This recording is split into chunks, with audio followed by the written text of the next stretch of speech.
new world of entertainment. The ultimate entertainment platform. Featuring, from Winkler Pictures and Mike Up Gaming, Mike Winkler. From Condiment Games, Jeremy Larson. Jason Kabasic. The Forsaken Avenger, Martin Houston. And returning to the crew, Alistair Engelhart. Created by friends. Listen to our podcast and watch live discussions on Facebook and YouTube. Gaming streaming featuring Mike Up Gaming and Forsaken Avenger. And written movie, short film, and television reviews. Subscribe to our podcast and visit our site for more info. Welcome to LCA Entertainment. On this episode of our podcast, I admire its purity. Survivor. Unclouded by conscience, remorse, or delusions of morality. an LCA Entertainment retrospective series. Satan, your kingdom must come down. Satan, your kingdom must come down. I heard the voice We revisit of the franchise. Jesus say, Satan, your kingdom must come down. That took the world by storm. We're gonna pray until they tear your kingdom down. Pray until they tear your kingdom down. I heard the voice of an angel say, your kingdom must come down.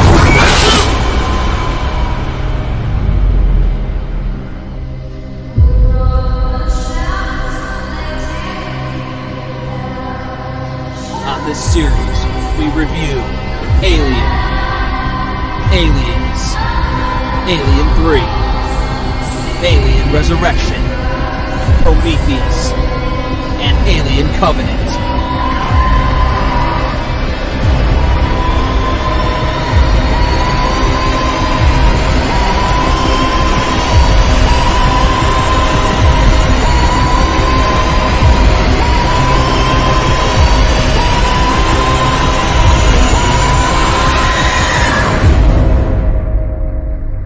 You have my sympathies. The Alien franchise.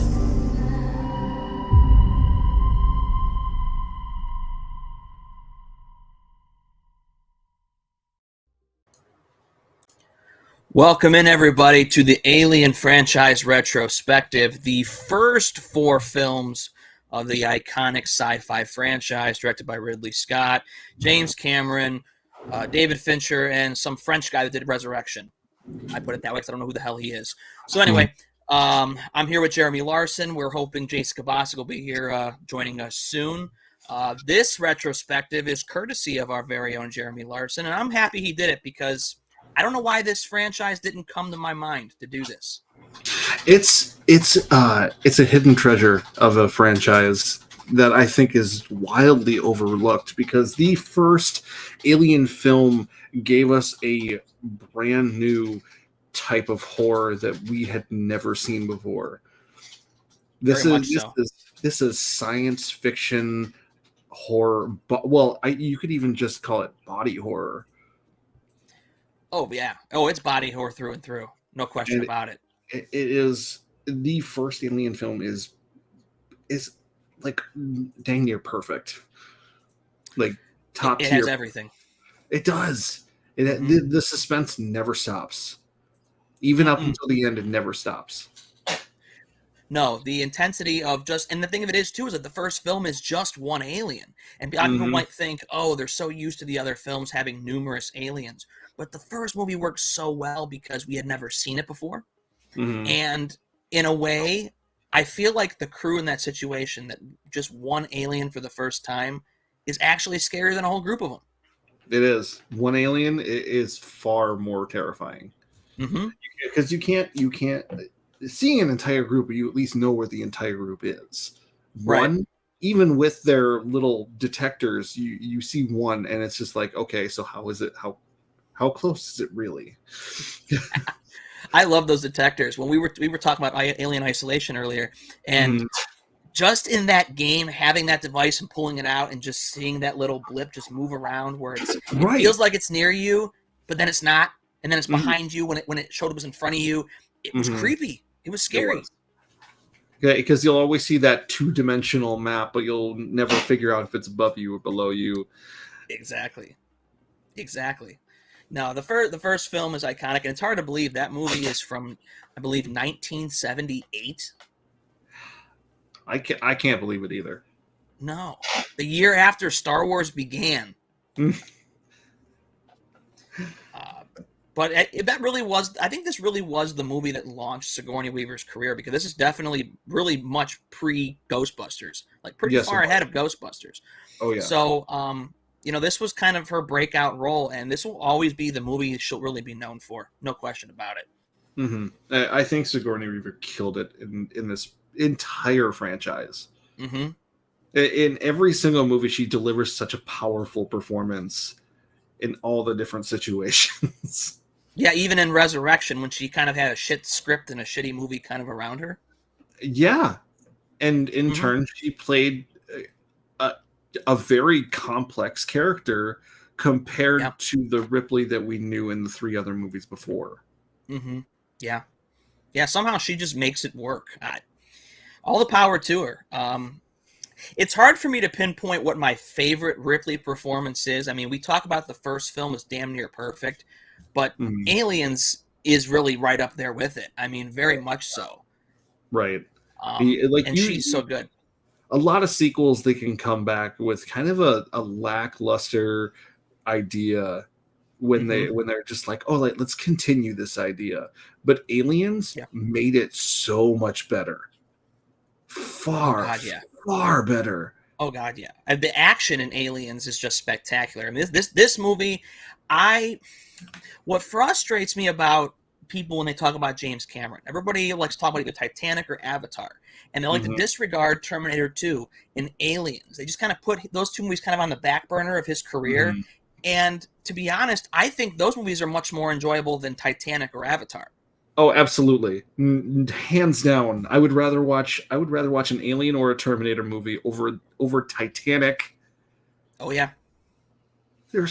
I can't even give you, like, I'm not even going to get into it, the inconsistencies and the really really stupid things I noticed when watching Titanic, like, later in life. It Well, doesn't make sense anymore. he prides himself a little too heavily on the love story and kind of gets away from the historical aspect.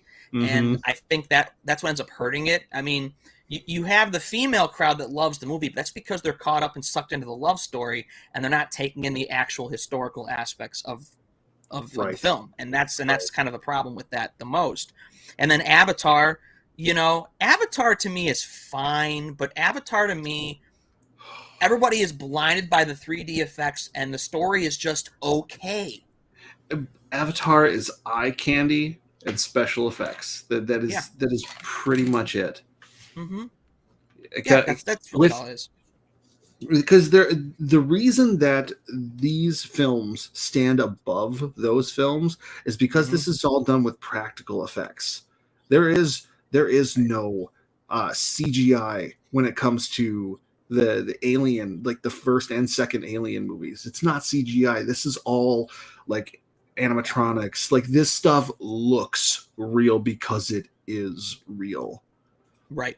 I Yeah. wish that people would do this more often, because I don't we don't see this as much anymore in television and movies. We don't see any of this kind of stuff because they rely so heavily on the special effects now and computer generated images. Well, for as much as the sequel trilogy for Star Wars suffered, I do give Abrams credit for using practical effects and going back to that. Yes. That was the one nice thing with the sequel trilogy, where it got away from the CGI heavy stuff and went back to the look of the originals. And I appreciated that. And you're right. There's something special about that. And I'll compare that to like the newer Jurassic Park films. The first three were all practical dinosaurs. Jurassic World got CGI heavy with it, and it showed. Yes, And it lost its realistic touch. Yeah. It really did. And you're right. Aliens, to me, if you made all the aliens CGI, I think it would take away from the actual fear or the scariness of the monster. And that's why I think the further you get along, the less scary the aliens become. Mm-hmm. Like in Alien Covenant, and I mean, you could even count Prometheus as an alien movie because that's what it is. But there's those two movies are far too heavy in CGI, and not enough looks believable anymore. No, I'll give you a good example. In that scene in Alien Covenant, when the alien jumps on the ship and they're going around in circles, it doesn't look real. The alien's crawling around fast, and it's like, yeah, this is going far away from what made this series special. Right. I think they could. Now I know that they're doing that with this. The reason that we kind of started this entire retrospective was because of Prey coming out next month, and the new Predator film, because of the crossover between Aliens and Predator. I think both Aliens and Predator lost a lot of their, like firmness as a film franchise when they stopped grittiness. They lost the grittiness when they stopped doing these practical effects, because everything just seems way too far-fetched when it's CGI. No, you're right. And that new Prey film, looking at the trailers, it looks a little bit more grounded again, like an old Predator film. And I'm trying not to get my hopes up for it. It's tough. I know. I understand. I've heard good things. If that makes you feel better, I've heard a couple reviews, and some of the reviews had said that it kind of goes back to that old school Predator feel. So it seems like we're kind of getting what we want. I'd really like that. There are like, because another thing with the Predators is that like the films themselves, as they keep going on, they keep giving the Predators more and more advanced weapons. Which, again, they're a hunter. Why do they need so many of them? If they're really good, they would maybe need a couple. No, you're right. Because they're hunters, they want a challenge. They don't want it to be easy at all. No. But going back to Alien for sure. Like this I love the practical effects. They look so real, and I will always remember the fact that I was terrified as a child after seeing my first Alien film. God, you know what really did it to me? The face huggers. They still haunt my nightmares. See, I had made a deal with my wife. I told her that we can either do the Alien franchise or we can do Terminator. And Terminator. She's sitting right next to me right now. I don't blame her, because those face huggers, they will haunt your dreams forever. Yes, forever. They will. Never. Yeah. The face huggers they weren't a joke either. Like these were the perfect. This was the perfect animal. The alien. And they explain that many times in the movies.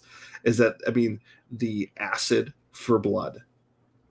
You gotta realize that there are some intense biochemistry going on to where its skin can hold in the acid, but once it cuts out, it's able to just go all over the place and melt through everything that it touches. And it's You know what always got me?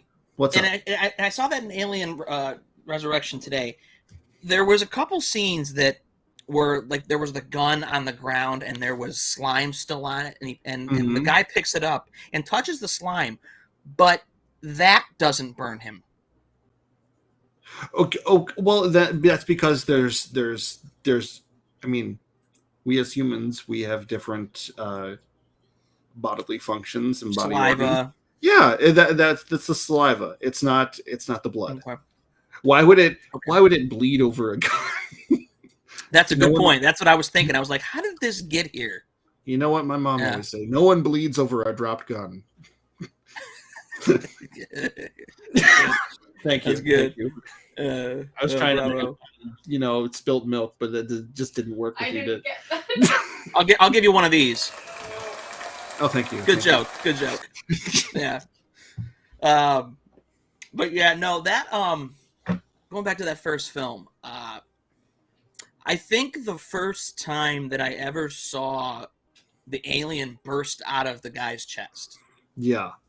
Oh, That moment. Ooh, that's a lot to take in. yeah.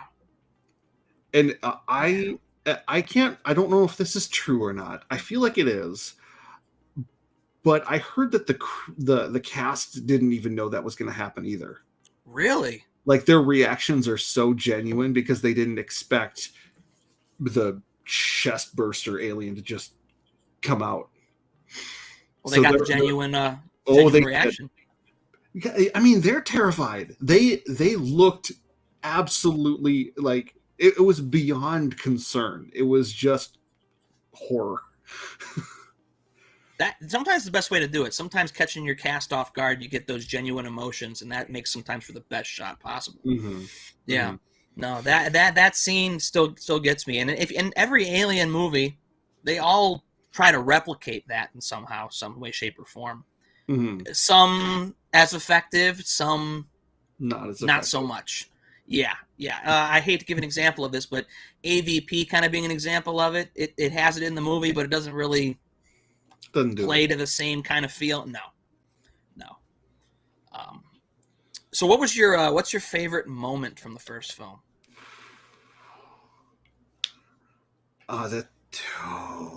I think that's a lot. There's a lot in that There's a film. lot. Mm-hmm. And it has to be listening to the screams of her fellow crew members as Ripley is just bolting to the end because she knows they're not going to make it, and she has to listen to every painful sound that they make as they are killed off by this one alien. No one can hear you scream in space. Oh no. I mean, that's the deal. That's the deal. Mm-hmm. No, that is a good moment. It's kind of hard for me to even top that moment because that chilling. Yeah, and that's the first moment. This is Ripley's first encounter. So, watching her throughout all the films and then kind of going back to this moment, it makes it so much more. It makes that moment so much more powerful. Right. But as the aliens evolve through the film, so does Ripley. She becomes more vigilant, and like she kind of has that knowledge of what to do with them. Mm-hmm. Yeah. Oh yeah. man. She it's amazing how through each film how she gets more and more. I want to say she gets more and more ballsy and tougher. I mean, I don't even want to count her really in Resurrection because even though it's Ripley, it's not mix. Ripley. Yeah. Up into that third movie where she's really tough as nails. I mean, she really is tough as nails in that third film for the most part. And yet again, no one believes her. No. 3 movies in, and nobody still believes her. Although what's good in the fourth film, everybody believes her at that point. Oh yeah, for sure. Mm-hmm. Yeah. But yeah, that first film definitely, it's a hard one to top. But if I go into Aliens, boy, Aliens does a fine job competing with it. Oh yeah, it does. There are plenty of there's plenty of moments that make Aliens better than the first one, but it is the isolation.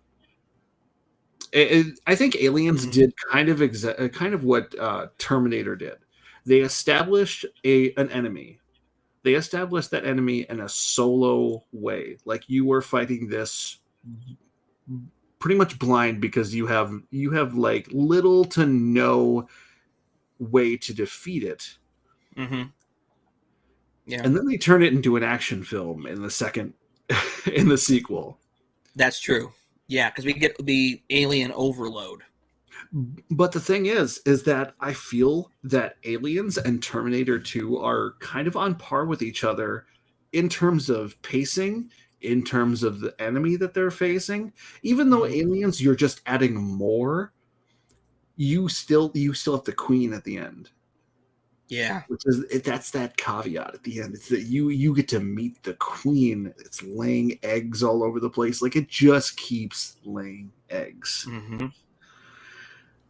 Comparatively to like the T-1000, that's like another enemy you just can't really defeat unless you have the technology or a fluke. No, you're right. I mean, it's funny that both films are written and directed by Cameron because there are so many of those similarities between the two on how they both take the franchises in bold new directions. Yes, they do. And it kind of frustrates me that after Aliens, the franchise starts to really go downhill and Yeah. fast because I almost feel that if Cameron would have stayed on board and would have kind of guided this after this, Hmm. what kind of Alien 3 or 4 would we have gotten? I I wish I knew. I wish I Yeah. even had a glimpse of what to know because Alien 3 did add some new stuff that I found really exciting and I really wish they would have probed further with it. It's the if an alien were to or if a facehugger were to impregnate a different species, that alien comes out different. Yeah. Like the alien in the first Alien and the Alien in 3, completely different aliens. Oh God, yeah. I One think the is Alien 3 one is more aggressive. though it's aggressive, it's faster, Mm-hmm. and like wait, how did you come up with this? And it is a little bit smaller than a regular drone would be. Yeah, it And was a little smaller. Mm-hmm. in the it was the video game Alien versus Predator Extinction that you actually get to see different types of aliens that come out from that. Like you got your regular drone, you've got the runner. I think you got a was it a Praetorian or something like that? It's kind of like a Queen's Guard basically. Like it's harder shelled, and those can evolve into a queen if you so want to. They never did put labels on specific aliens in the movies, did they? No, which I find really sad because I wish that we would have seen a different type of alien, which we kind of do in Covenant. That's a different looking one as well. That's true. Because that one's head, instead of like the curved back The dome sort of long. thing, like it Mm-hmm. kind of seemed like the head was a bit bigger, like more bulgy, like kind of like a beluga whale looks. Yeah, a little bit. So like Yeah, it was every definitely different. alien is different in its physiology, Mm-hmm. and I wish I would have Yeah. seen more of that.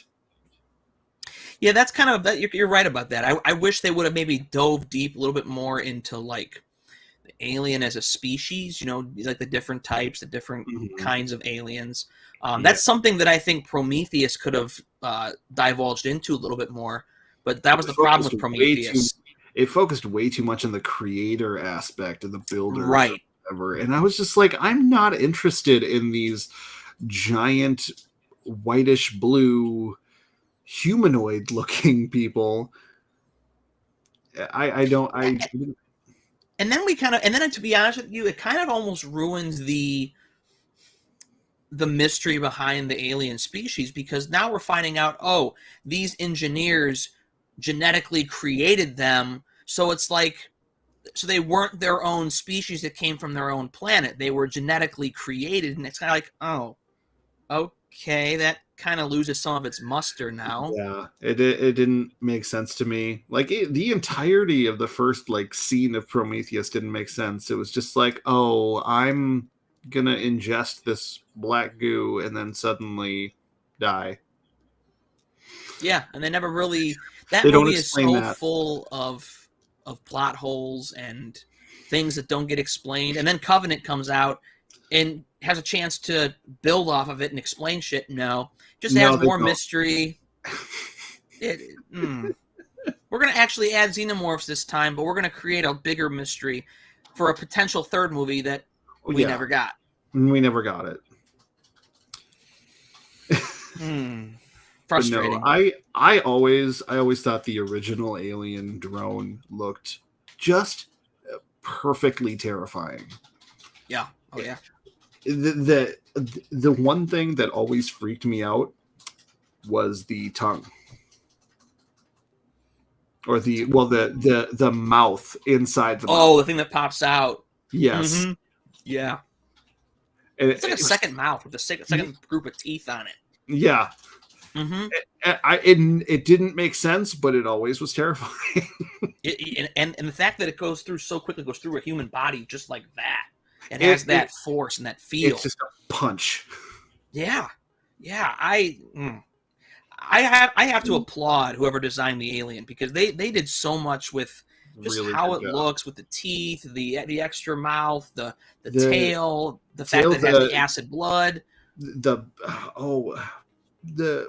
I can't even think of what they'd be called. The things in their back, like they had like rods just jutting out of their back. Oh, and they move and they kind of flap almost like Yeah, almost like wings, almost in a way. yeah.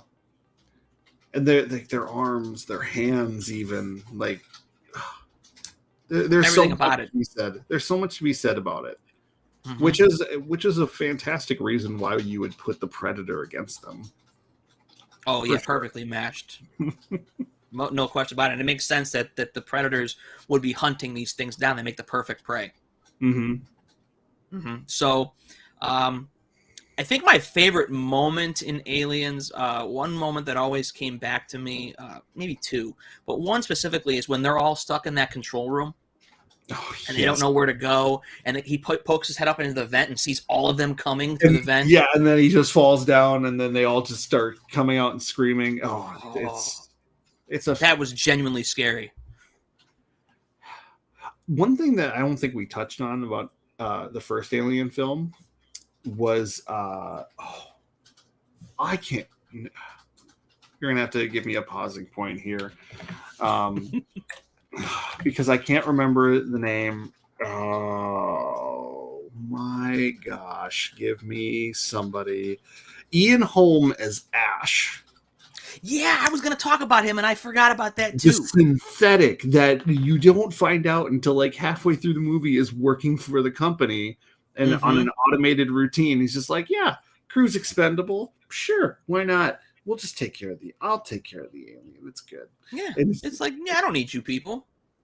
and the idea of the synthetics, really interesting to me. Like androids with white goop for blood. Yeah. That was the one thing that I liked that Prometheus and Alien Covenant did was David. I Yes. liked his character because he acted so genuine, but then he had this conniving, scheming side, and it He still did. blew my mind how Covenant ended with what he pulled. That blew my mind. Gosh. Yes. I have to go back and watch those films again. Like, Yeah. Prometheus still bothers me for the reasons we talked about. The too much focus on the engineers and not enough explanation. Covenant, I think I enjoyed Covenant a little bit more just because they focused more on the xenomorphs, where in the first one we got one xenomorph at the end. It was like in the last 20 minutes. Yeah. So but yeah, Ian Holm, man. Whenever I think of Ian Holm, I always immediately think of the preacher from The Fifth Element. That I always go back to that with him, but I always forget that he was the android in Alien. And to be honest, that's the two roles that he's really, I think, people know him for, is Alien and Fifth Element. See, I'm surprised that you went Fifth Element and not Bilbo Baggins from Lord of the Rings. Yeah, I guess the reason why I didn't go there is because he's only in the one film. Yeah.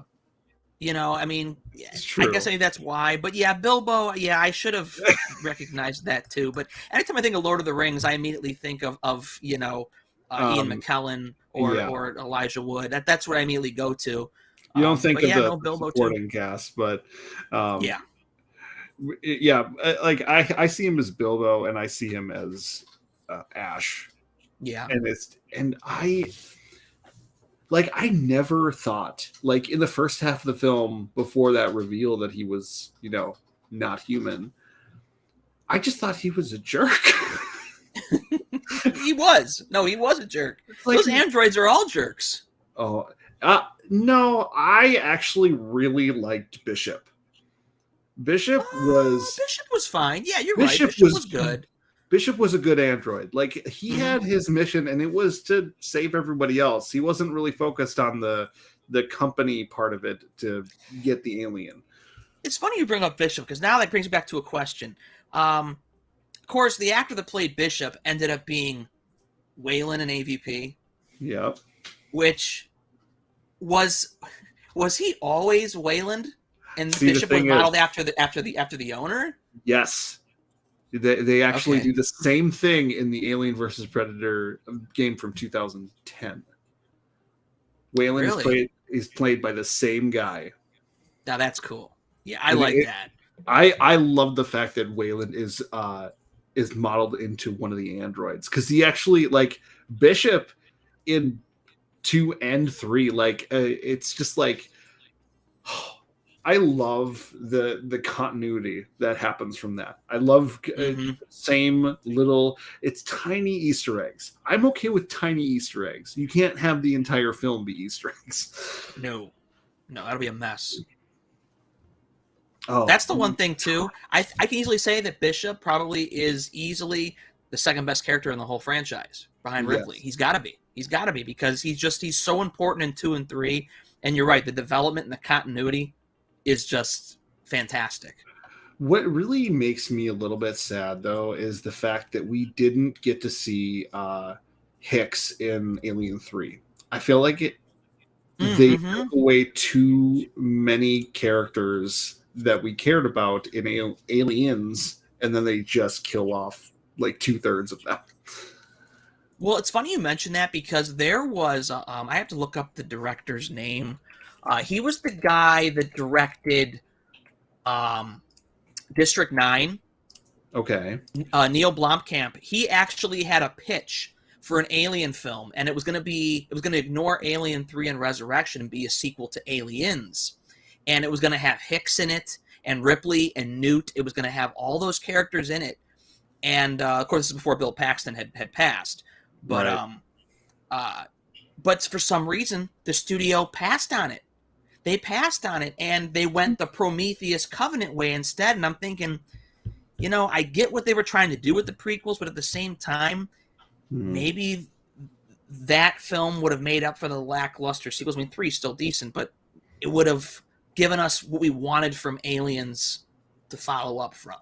Yeah. Because they had, like, concept art. If you go on Google and you look up Neil Blomkamp Alien concept art, you can see all the concept art he drew up of all the characters.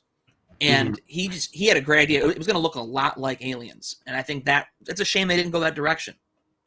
Yeah. That's far. But there is an Aliens TV series coming out next year. Wait, an Aliens TV series? Yes. Yeah, it's going to be on FX. Noah Hawley, who did the Fargo TV series.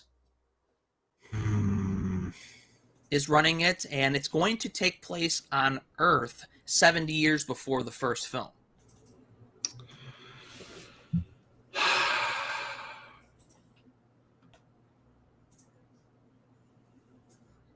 That was kind of my reaction too. I don't know what to think.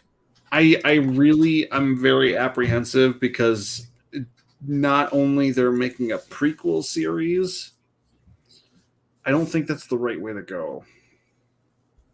Well, it's like, what can they tell us in that time period that we don't already know or we have to know? Like, what's going to be groundbreaking that's going to change the franchise? Maybe they're focusing on like the company's needs and what they find out from the alien at that point to where they send the Nostromo to the signal. I guess I'm not following it. Like, I don't see where it lines up. Well, where does it land between like how many years before was Alien Covenant before the first film? Do we know that? Oh, Alien Covenant. Time before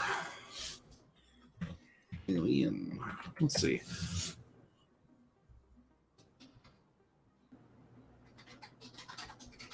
Okay, that doesn't give me any. That gives me nothing. Didn't specify an answer. 18 years. Okay, so Prometheus probably would have had to have been. I think Prometheus was only, 2 years before Covenant? It would have been less than 5 years before that.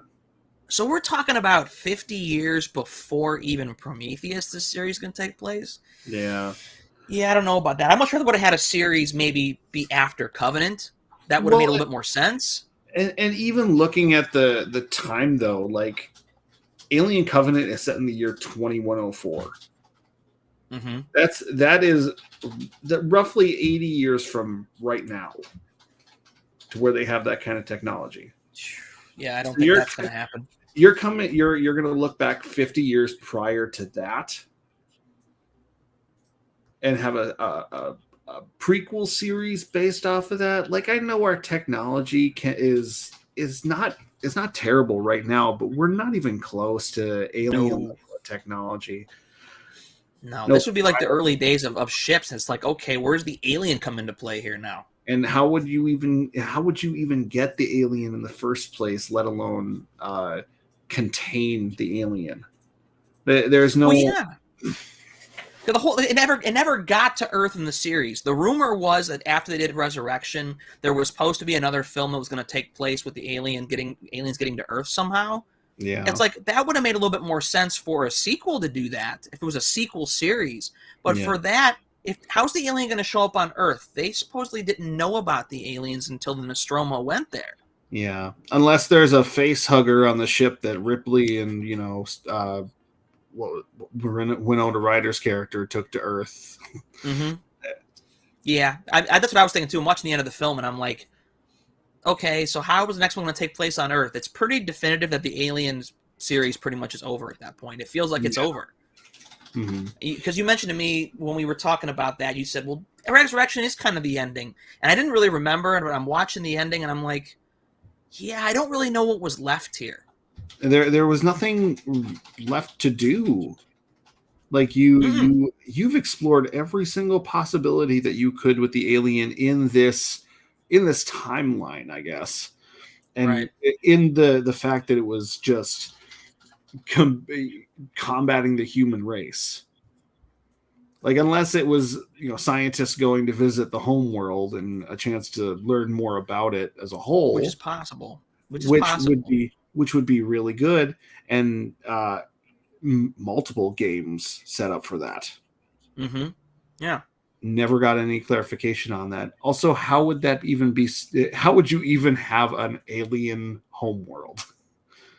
Well, considering they were created by engineers, like they never really established that. So, did the engineers? Because the Prometheus planet, that's where they were created, correct? I believe so. They didn't overtake it. No, they didn't. I think they just wait until something comes around, because even the planet, there was no life. There's no birds. There's no wildlife. True. The planet in Prometheus and in Covenant, they both were lifeless planets. And in the original Alien movie, I mean, that one did get terraformed a little bit in Aliens, but you don't see any wildlife. No. That's why I don't understand like what exactly was going to be the agenda there. So I feel like if you want to continue Alien, yeah, a prequel is the way to go, but it would have been more appropriate to go after Covenant and kind of just tie the series into the first film. I think which is what Ridley Scott wanted to do with the last film. Mm-hmm. That could have been better. Mm-hmm. Yeah, I think Ridley Scott had said that his plan for the last Alien Covenant sequel was going to be at the end of that film. It was going to be the ship that the Nostromo found was going to crash land, and that was going to be the ending of the film, leading directly into the first Alien film. Okay. I think some people suspected that the ship that David was on was actually that ship. And I don't remember if it was that ship or they were trying to set it up that it was that ship. It looked like that ship. And I guess we could go with that argument. We could. I feel like that did tie it together, but it just leaves a lot of unexplained space and mystery with the ending of Covenant. Well, it also too is like if that is the ship, well, where did David go then when the Nostromo got there? Where did he disappear to? Right. Where would he suddenly get? It wouldn't make any sense. He would go right back to Earth, wouldn't he? I mean, I would think so. Did he? He set a course for someplace. He didn't set a course for Earth though. At the end, I don't think. Did he? I want to look that up. I don't remember if he set a course for Earth or not. We're so knowledgeable about the Alien franchise right now. Well, we're decent, but it's been a while since. Welcome to the Alien Retrospective, where we look up facts about Alien. It says the Covenant resumes its voyage to Orega 6. So it wasn't even going to the planet I think the Nostromo went to. No. So which means this was not the ship, unless it crash landed on the way to where he was going. It could have been it. But he didn't even set a course for Earth, which I find to be a little bit of a head scratcher. Maybe it was just the nearest settlement that had a space station. Yeah, it's just more people, you get more aliens. Which I still to this day don't really understand what David really wanted that situation. Right. Unless his programming went haywire. More questions. Yeah, the Alien franchise leaves us with more questions than it does answers. Kind of does. And that directly leads me into Alien 3 because the choice to kill off Newt was a little bit of a head scratcher to open the film for me. That and killing Hicks in it was kind of a devastating blow. Yeah, I mean, considering they both survived that film, it's like you felt accomplished. You got 3 people. Yeah, you start Alien 3 off in a very dark place. Very. And it doesn't go up. Like, it just stays down in the dark. I think that's the problem with Alien 3 is it stays in the dark most of the time. Not like Alien Requiem where you just can't watch the movie because it's too dark. Yeah, because we're hiding the effects budget. Yeah, that sounds about right. No, you're right though. I mean, the color palette is dark. The movie never peaks. It just kind of just goes like this until the point where Ripley dies. Yeah. It coasts until about the very end where it kind of dips up a little bit, and then it kind of ends on that high note. Yeah. Alien 3 does not set up resurrection at all. You think so? I mean, I think it does in a way. I mean, you're looking at so Alien 3, prison planet. Mm-hmm. A lot of really suddenly religious ex-criminals. And they're able to take a sample of her blood from that place. How incredibly unsanitary that place must be. Very much so. I mean, And shit. I mean, like Yeah. at the end, she went through a lot, and like trying to keep the new queen inside. Mm-hmm. But honestly, I don't know how she would have. That's the only option is to take a sample of her blood and to twist it as much as they can until they got what they needed. Well, I feel like that prison planet's inspiration was Rua Pinte from Undiscovered Country. You really think so? I get a little bit of that vibe. I mean, it's you can still go outside in that planet, though. I feel true. like it's got more of a Jabba's palace vibe, Mm-hmm. an empty Jabba's It palace, kind of does. Star Wars. And Mm-hmm. it's outside. On the outside, you got all sand and it's all dry, and no one really wants to be out there. And then the characters of Alien 3, like oh shoot, now I can't even remember his name. He was in he's the love interest of Ripley in this movie. He's the doctor, I Oh, believe. yeah. What's his name? I cannot believe it. Cannot believe it. Every single time I have to look all this up. It happens. You're talking about prison warden, the assistant of the mass murderer. What was his? Because he's a big name, like Charles Dance. Charles Dance. Yes, Jonathan Clemens. I loved his character as well as I loved Charles Dutton's character as well. Like super, like they all stuck to their guns in that film. There was good secondary characters. The secondary character was great. I just didn't know if it was a good site for an alien film. I felt like it was trying to be political. Yeah, I could see that point of view a little bit. Right. Yeah. It's almost like it almost like the film had a little bit of an agenda to speak a message, which is fine in some films, but not here. With an alien movie, though, it doesn't make sense to go the political route. No, it's not the kind of movie you would do that kind of thing for. This is a horror film. Don't place agenda in a horror film. Yeah, people don't want to go see a movie to either be lectured or to be given a history lesson or whatever. They just want to sit back and enjoy a sci-fi film. Yeah, you're right. You're right. And I don't even know if it's so much that a prison wasn't necessarily the best situation. I guess it works in the sense that it's a little claustrophobic and a little bit, tight corridors like a space station would be. But maybe it wasn't a good site for an entire film to take place. Right. Like it's not even just a prison. It's a prison / refinery, or like, because they had that's the part I didn't get. Yeah, because all of it was like shut down and everything too. So what is the point that it's proving there? And see, now the more I talk about it, the less I'm liking Alien 3, but I have to watch it again.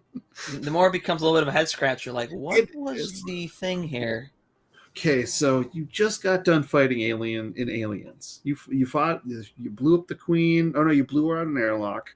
You rescued your adopted kid and your boyfriend, and you're headed off, and suddenly you crash on a prison planet. Both of them are dead, so there's that. Or face huggers randomly appeared. I think there was 2 face huggers that appeared. Yeah, there was one on Newt, and was there one on him as well? No, there. Could it have just? I think it was just the one. It was just the one alien, because then she had to do the autopsy on Newt, which was a very uncomfortable scene. It was a very uncomfortable scene. That actually is more traumatizing to watch that happen than like the first Alien film, Yeah, There's such a desperation and then autopsy, and I'm just like, this is a lot. This is a lot. It's like this film really made it its goal to, again, they were trying to push the envelope in a different direction. Mm-hmm. And that's the problem with this movie. It doesn't really stick the landing with what it tries to do a lot of times. Right. But yeah, that scene is uncomfortable. And I still scratch my head, too, as to how one face hugger randomly survived. I mean, where did that face hugger come from? Because don't they usually need the eggs to live before they can come out and need a host? Here's the thing, though. Like, you got to look at the alien as like a super perfect creature. Mm. I would not discount the fact of maybe it taking some face huggers and it like having some face huggers on its back, like the Queen, like got under the ship with, things in tow and just kind of let loose. That's possible. Or even and the thing of it is that they show flashbacks. They don't even like show that. You think that'd be something to be like, oh, this is how the face hugger got there. They're just like, no, it just got there somehow. I think that is a suspending disbelief sort of thing of like, it's an alien movie. The alien has to cause chaos somehow. Mm-hmm. And we're just supposed to believe it. Because it's an alien film. It's like, oh yeah, the facehugger survived. That's it. Buy it. That's what happened. Yeah. And the fact that the facehugger was a queen, like it laid a queen out of all, like that is, that's very high tension, and you need to get rid of it. Yeah. But you can't do it without killing the host. Did they say that how Hicks died? Did he just die in the crash landing? Is that basically how they described it? Oh, he died in the crash landing because a monitor came forward and decapitated him. And Newt, she drowned in her cryogenic tube because it filled up with water. Wow. And just Ripley just happens to survive. Because I'm guessing because she had the face hugger on her. Yeah, that's a good point. Yeah, I guess that would... Even that starting moment, like the glass casing was broken where she was in. Mm-hmm. And like, sure, crash landing, the alien could have just scurried off after implanted the eggs and then being done. And just died in a corner and no one would have found it. Nope. Because no one wants to go outside. Hell no. Who wants to go outside during that?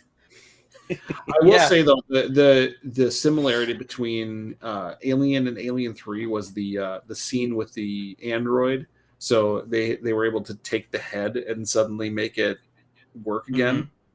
Mm-hmm. I liked Ash's better than Bishop's.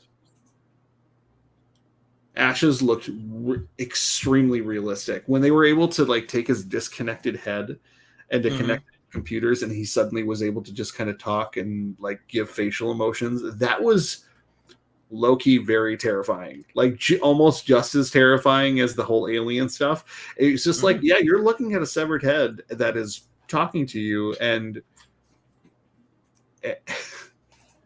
bleeding its stuff all over the place. It's white goo just sticking out of its neck. Yeah. No, I would always think that the androids are just as terrifying as the aliens. They can be. I mean, especially watching David in the other movies. He is something about him where even that first film, David is relatively a good guy. Mm-hmm. And it really isn't until Covenant where he gets sneaky and bad. But even in that first film, there was something about him that just kind of like, dude, you're making me uncomfortable. You're sending chills down my spine. Get away from me. He plays the role in a very creepy way. And Fassbender's kind of like that. Fassbender's really good, but it was almost like a stalker. Yeah. Like he felt like he was stalking his prey, and this prey was the people that were coming to the planet in Covenant. Yeah. Yeah.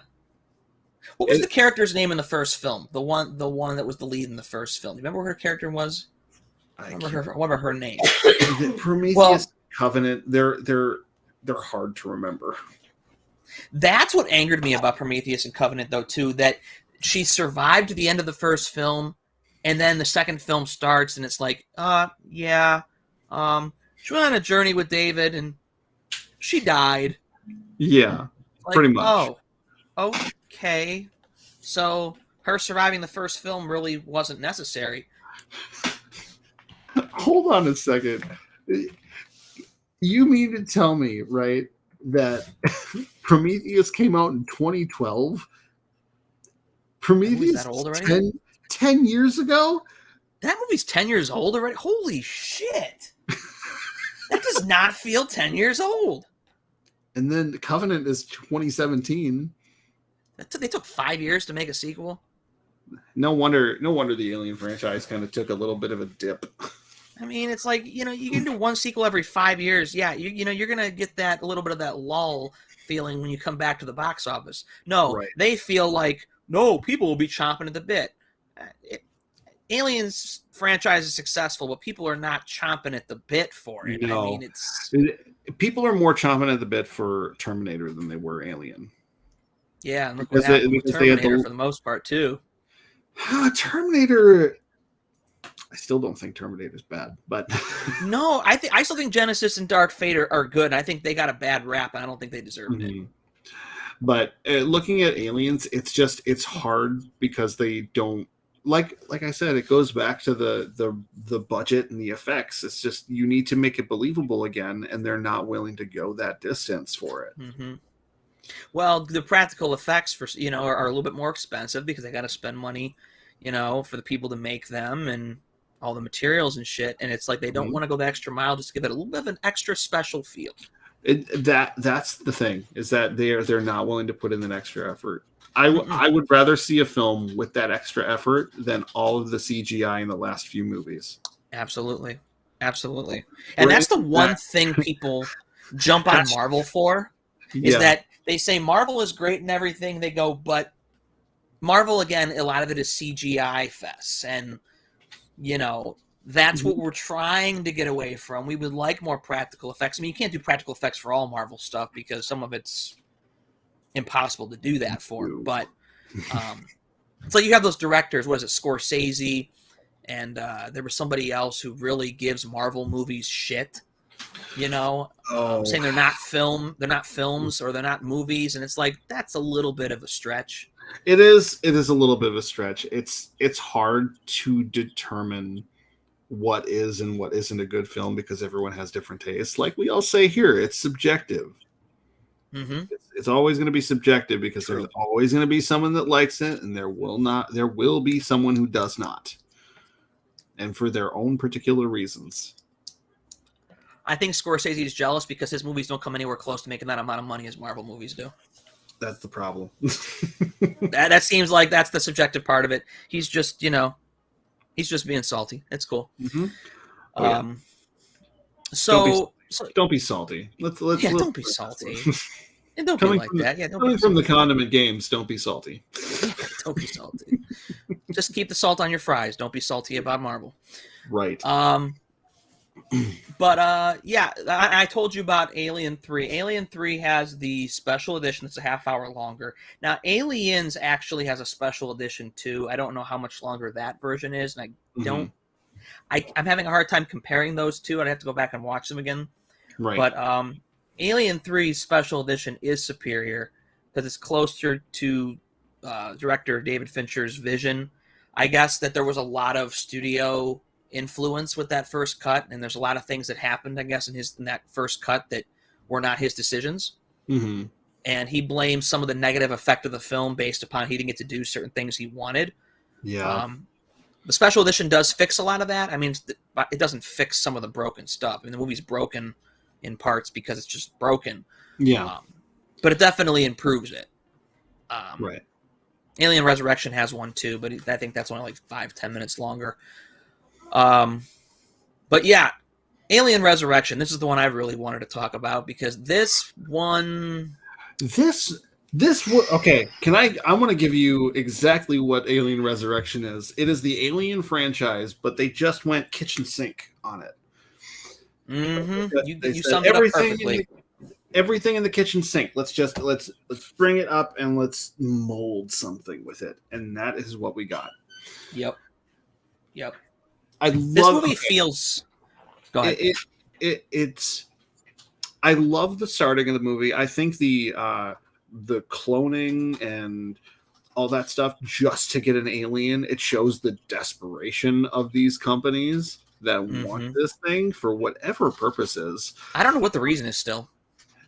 I don't know either. That's a question I want answered in the next Alien film. Why does the company want the alien? Give me a reason. Make me believe it.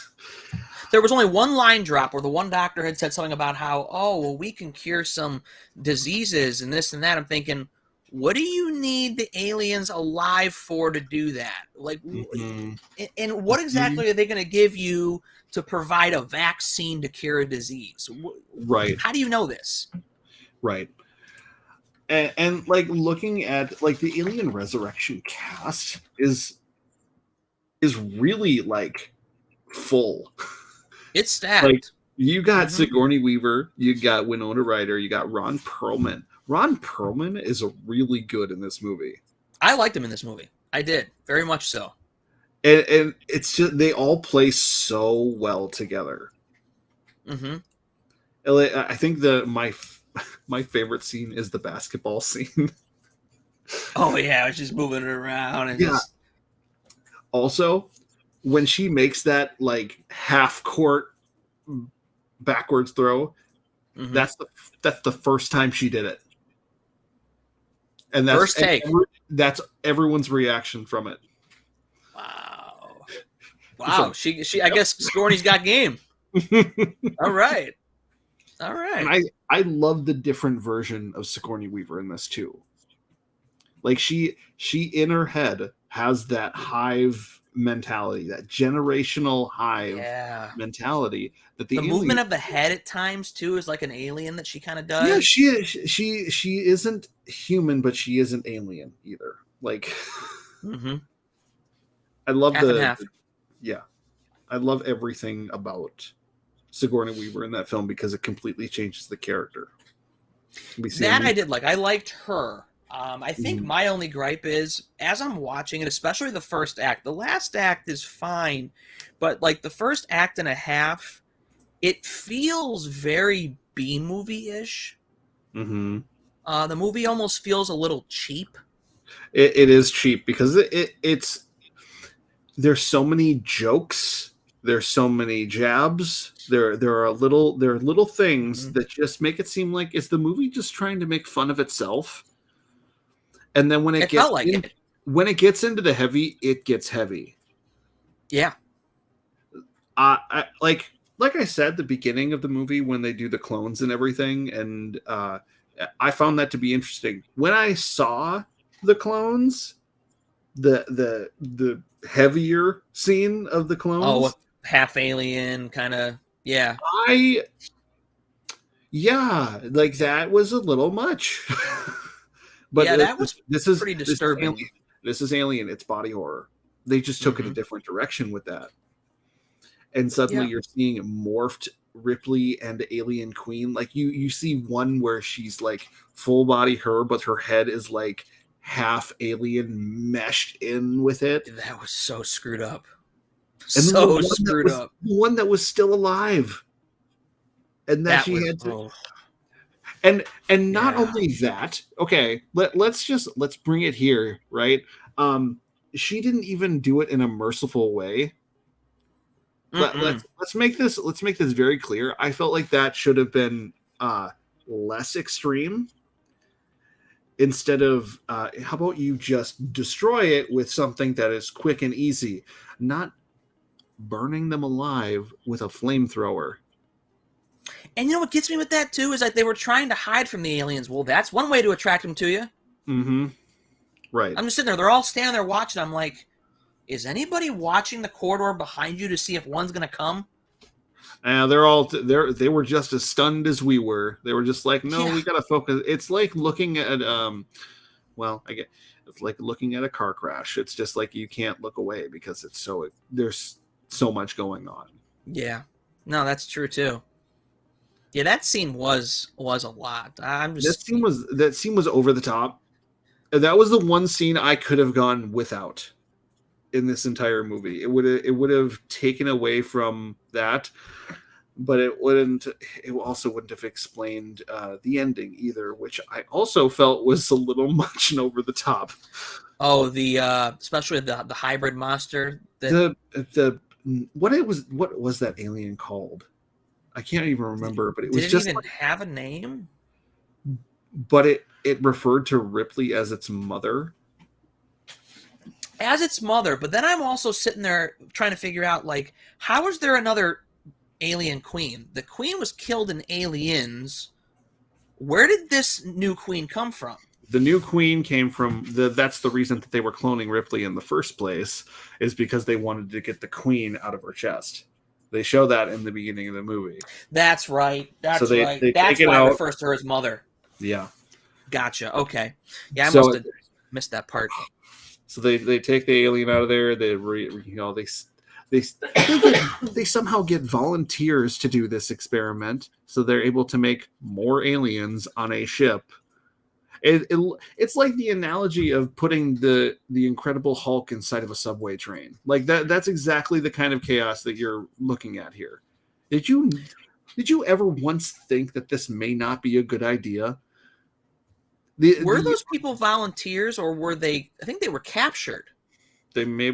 Oh no, they were captured. They were, because the one guy that survived said he was captured. Because that's what the mercenaries were bringing in. Mm-hmm. Yeah, because they were on their ship that were still thinking to those things. Yep. They brought in a bunch of people to be human experiments. For that was a little extreme too. Key point of the movie is never trust the government. Well, no, never trust. That's a fine example. Never trust big companies.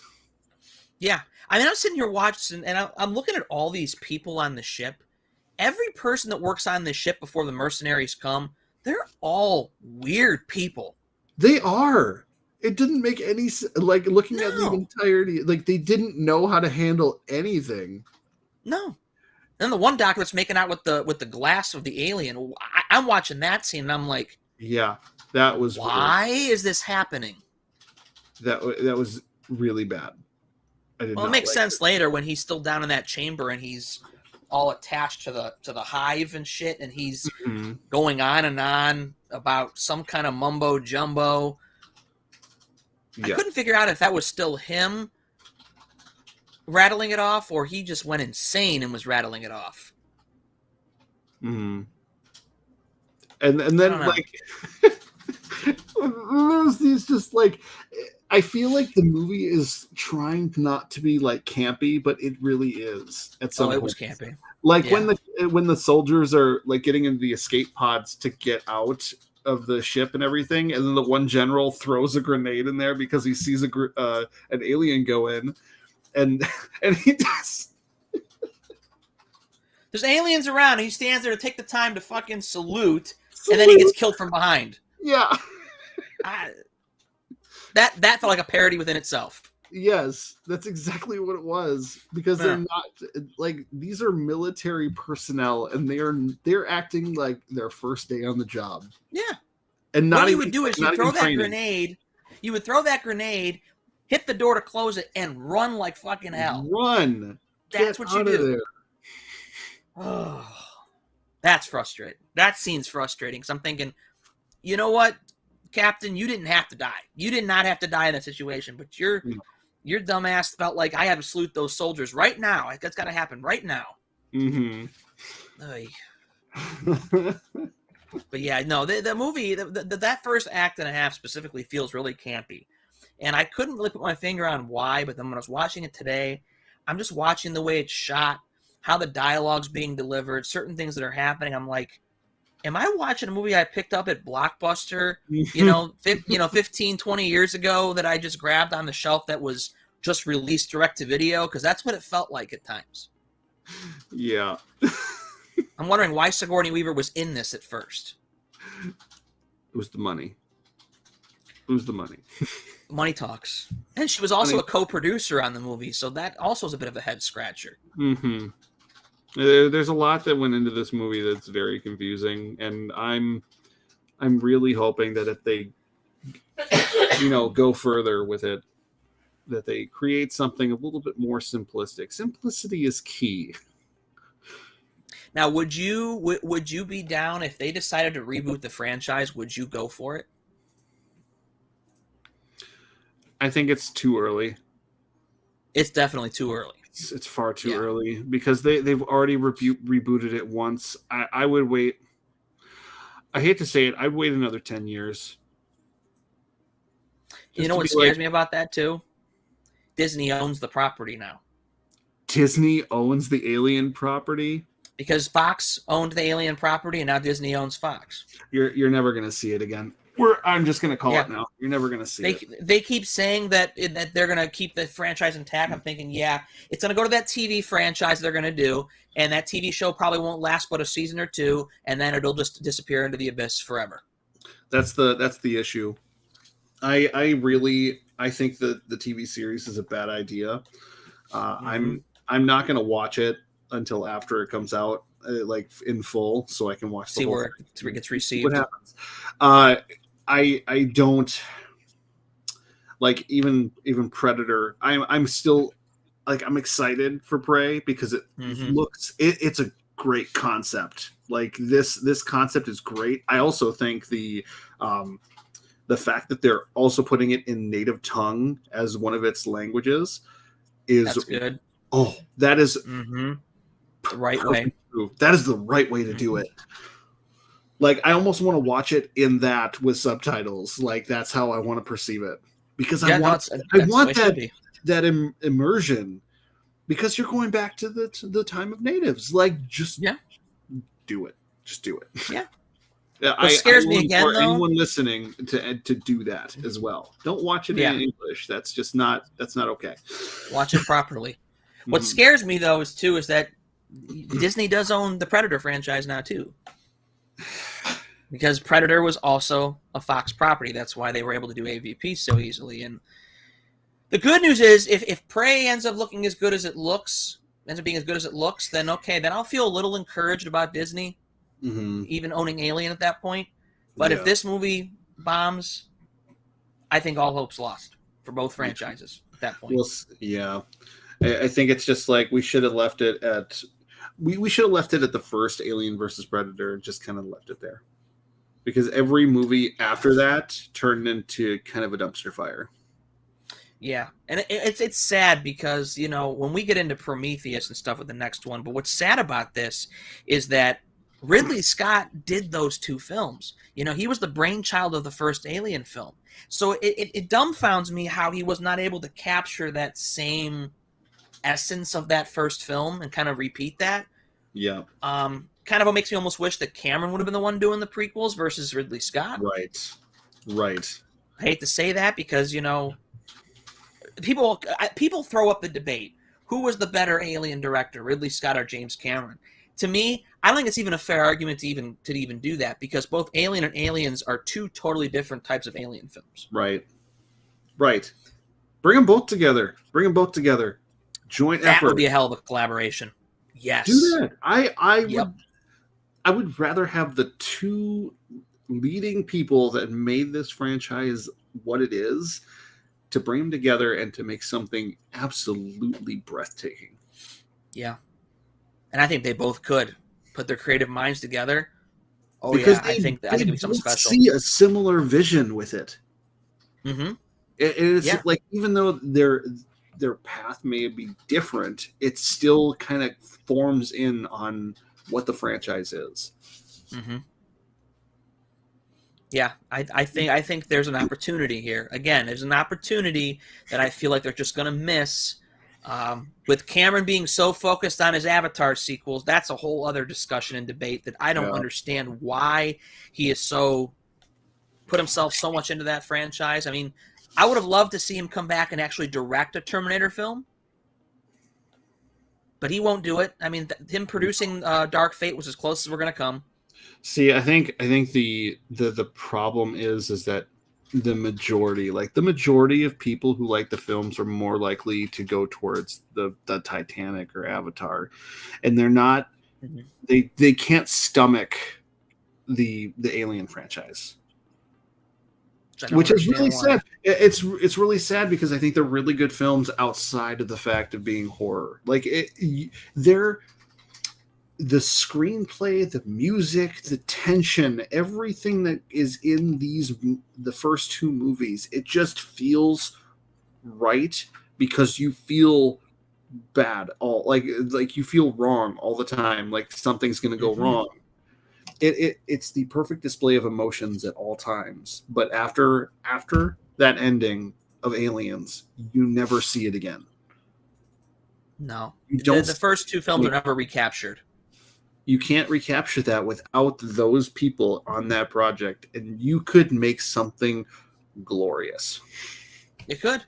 There's an opportunity there. I don't care if it's just Cameron producing and Ridley Scott directs, or even if they just both produce it and bring on a director that they choose. Mm-hmm. Something like that. You know, they don't have to necessarily make the movie themselves, but yeah, get the two brainchilds back together. If you want to get the franchise back in the good graces, you got to bring both of them in to make it right. I'm not going to hold my breath for it. No, especially with Disney owning it now, my hopes are going out the window. Prey really is the last hope because I think the life of the Alien and Predator franchise rests on On the this film here. success of the movie. Yeah. Yep. And what scares me too is that the movie is not even going to theaters. It's direct. It's on Hulu. Oh, I didn't know it was going Yeah. to Hulu, so I'll be Yep. watching that. Yeah.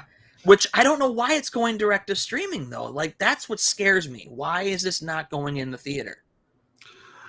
I don't think they're confident enough in a theater release. That scares me. Because the last Predator film before this, Bombed. it was ooh. Yeah. I mean, we talked about it. We're gonna talk about it at some point. Not today. Oh yeah. We're gonna talk about it. Mm-hmm. We're going to talk about that one. And what's sad about that situation is Predators, which ended up being a somewhat pretty decent film with a good cast in it, Mm-hmm. and it did pretty well at the box office. Why didn't that just get continued? Why did they go in a completely opposite direction? Okay, I'm saying this as a concerned fan. I did not care for Adrian Brody in that film. I didn't either. I think he was felt like playing a tough guy that wasn't all that tough. He was a lanky, tough guy. Like you look at his build, and he is like a third of what the Predator is. Yeah, he doesn't even compare. Lawrence Fishburne was more comparable than he was. You needed someone. You needed someone bigger to at least put up a hand-to-hand combat of a fight, sort of thing. Yeah. Just it didn't make sense to me, and I mean that I think that is like my one takeaway from Predators that I didn't like is that the lead was just not. It wasn't the right choice, in my opinion. No, good actor, but just didn't fit the actual role that he was playing. Yeah, you're supposed to play this. You're this badass, but I feel like he was a little bit reserved most of the film. Mm-hmm. Kind of taking in the surroundings instead of actually doing anything about it.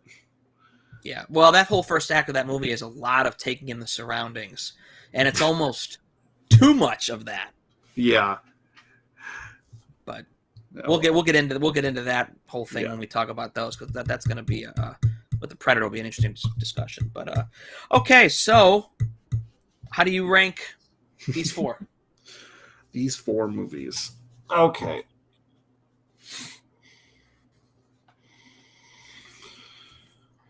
I think because of I'm going to have to put Aliens at the top of the list. Top of the list is Aliens, mostly because there are a lot more character moments from that make the film memorable. Like I feel like Aliens is an action horror that you could recite to people, like just the memes alone. No, true. Bill Paxton, game over, man, game over. Like that. That's it. And then Ripley in the loader suit fighting off a queen. Like that's an unforgivable badass moment. It's iconic. Yeah. Like they make references to that everywhere. So I think after that obviously comes the first Alien film. And then I'd put Alien 3 in third place. Because I can't stand Resurrections. I just can't. It's so bad. It's B movie feel. The beginning takes me down to the bottom of the barrel for me easily. Yeah. Just that alone makes me feel. Yeah, I can't rank it any other way. They're both close. Like they're both really close. Like I would put them at number one for very different reasons. Mm-hmm. If Alien was number one, it's because of the fact that it's the perfect horror movie. Like this movie is so comparable to like the Terminator, in fact, of horror.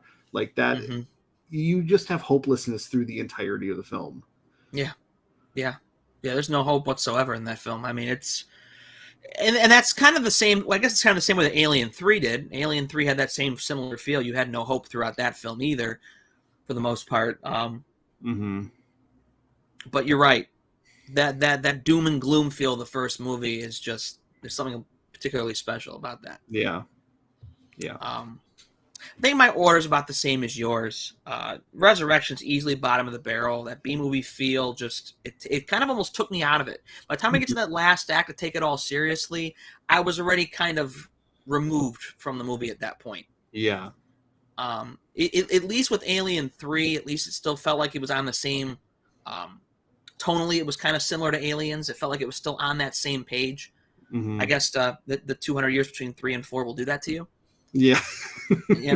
I'm probably going to go 2, 1, 3, 4. And 2 and 1 are very close. I think the only reason why 2 is just slightly eclipses 1 is because I like the camaraderie of the group in that film. You know, and just the high pressure tension situations of each set piece from the control room to Ripley being in the sewers. And then it's just, 2 just is just slightly better. 2, so good. Yeah. I'm going to see if I can get my wife to watch it. What do you think, Cassie? You want to watch the Aliens? No. Perhaps after Terminator. Perhaps, after Terminator, maybe she'll be ready for it. I don't know. That's possible. I would try to find a movie that would kind of just, ease her way into it, but I really can't think of one that really could properly ease your way into Alien. I mean, you just kind of got to jump into the fray with Aliens. Yeah, I mean, we're just starting on Stranger Things now. I mean, that amount of gore, I think we might be able to get her there. That might be a good transition. Stranger Things seems like an appropriate, opening to Alien. That might work. She's ignoring me now. She really doesn't want to watch the films, and I'm not going to make her watch it. There's no way. I mean, I'd say you got to be in a certain frame of mind to watch those movies. You got to be willing to accept a lot of. I'm going to say weirdness because there's weirdness, no question about it. That was a pretty good discussion. I don't think there's as much debate and dislike or distaste with those first 4 like we're going to have with the ones a little bit more following. Yeah, I mean, going into Predator and then the crossovers is quite the whale. Yeah, and then it gets progressively worse. It's a roller coaster. Like it is. Yeah. Because in each movie you have your ups and downs of every single one. But I don't know. I think out of all we have left, I think Requiem probably is the bottom of the barrel. I'm gonna throw that out there now because I remember that film being pretty bad, and I'm probably gonna rewatch it for when we do those. I'm kind of dreading it, but I think to be fair, I'm gonna have to rewatch it because I don't think I've watched it probably since it released. Mm-hmm. Yeah. So I think I watched it once and I don't remember liking it, and then I was like, wait, did I like this film? No, I still didn't like it. I No. watched it and I couldn't see it. I had to turn the brightness all the way up. The thing of it is, if you got to ask yourself if you liked it, you don't like it. You didn't like it. No, you don't like it. But cool. That was a fun discussion. Unfortunately, Jason never got in here. I wouldn't mind hearing his opinion on Alien, because I don't think I've ever really discussed Alien with him too much. So I was curious to kind of know his thoughts on them. Here, I'll do a good Jason impression. Okay. Okay. I think that Alien 3 is my favorite out of all the Alien movies, with a very close tie to Alien Resurrection. I thought that it was the such a good movie, and I didn't mind the campiness of it. And I could say I like Alien Resurrection because Ron Perlman's in it, and he's just awesome. He's my favorite character. Yeah, he's my favorite character. I can really relate to him, and that's why Resurrection. You know what? Resurrection is my first pick. Oh man. Oh yeah, that would have been the episode's "It's Sticky" moment if it would have happened. But yeah, I think if Alistair were to watch these films, I think his "It's Sticky" moments would be every time a character picks up a weapon that has been covered in the alien saliva. That is it. Yeah, that's appropriate. That's actually the most appropriate meaning of the whole meaning now. Yeah. Wow. Yeah. Wow. See, I think we need two different shirts for the podcast. We need the "It's Sticky" moment and the "It's Subjective" t-shirts. Yep. we need those. Yep, I agree. Those are. I think we literally in every episode will either say "It's sticky" or "It's subjective." Oh, absolutely. It's true. It's true. Oh, wow. Well, let's hope you'll join us for Prometheus and Alien Covenant, because I'm going to start the episode with at least trying to get some brief thoughts of what he thinks of these four, because I really want to. I need Jason's thoughts. I need Jason's. Yeah, I want to see where he's at. Because if he says Resurrection, I'm going to walk away with the camera. I'm just going to walk clear out of the room. So we are. I'm not even going to try to convince him. Yeah, we've been live for 5 hours because Mike never came back. I think Kabasik, you know what? Just for that, you're going to do a whole episode on why Resurrection, in your opinion, is the best Alien film. Good luck. Good luck. I will listen to it. I'm going to listen to it in 5-minute segments because I'll be doing this the whole time. Just not in my head. It's not in my head in disbelief. But so we also have to get back to. I know everybody's wondering. We have not gone back and finished the last Supernatural retrospective yet. Mm-hmm. We still have 11 through 15. Especially, I want to hear your thoughts on season 12. Still, I've been chomping at the bit to hear that, because that season exists. It exists. Yeah. I think Martin had told me that he is finally on season 13. Oh, Martin, you got to speed it up, buddy. Yeah. He got through 12. I'll applaud him. He got through 12. Okay. Well, he's alive at least. But I'm like, dude, what's taking you so long? You said you were going to pummel through it. You've watched a season and a half, and it's been. I mean, okay, let's look at this way, though. Life gets in the way, and watching 24 episodes in whatever sittings that you want, that's true. Today today it's getting easier because a lot of these cable shows or whatever are doing 12 or 13 or 10 episodes, so it makes it a little simpler. But yeah, Supernatural, that's true. It's got 22 to 24 episodes a season. That is a lot to get through. It's a lot. It's no season 3. No. But we will get back to that whenever he finishes that. We have not forgotten about it, and we will complete it, because the last season's something that I've been really wanting to discuss, especially the finale. That's the thing I actually really wanted to discuss the most about Supernatural. So right. I'll definitely get back to that. And after we conclude Alien, there's Predator, and then after Predator, I don't know. We'll figure it out. There's some other series that I wouldn't mind getting into a film series that is controversial amongst people, has a lot of different opinions, and even one that might even stir up a little bit of a debate for the whole panel. That would be something that'd be a lot of fun to do. Yes. We'll have to figure one out. We need more debates. You and I are thinking along the same lines lately, Mike. It's making me uncomfortable. Yeah, because when I heard you and when you and Martin were debating that, what was it? When we did the Doctor Strange episode, you guys were debating about the whole, I know about Scarlet Witch, and I knew it was all going to happen. And you're like, no, you did not. I was gonna say, yeah. That was good. That was good. That got a little heated. It did. I was just standing there like this. Martin told me like a week or two later. He goes, why didn't you think? I said, I don't know what you're talking about. I said, I don't remember you ever suggesting that or predicting that. I said, I was damn Switzerland here. I'm not saying a damn word. I said, that was between you two. You make your case. I'm not helping you out. He's trying to gaslight you into giving him the answer that he wants. Yeah. It's like, I'm not helping you out. You have the debate. I'm just going to listen and referee if I need to. Wow. Yeah. So. Yeah, you can talk with him about that next time. Yeah, we'll see. We will see. But, so next will be Prometheus and Alien Covenant in the coming weeks. We'll see who will join us for that. Kabasic, could be just us. Who knows? We will soon see. We'll see. We'll give it a go. We'll give it a go.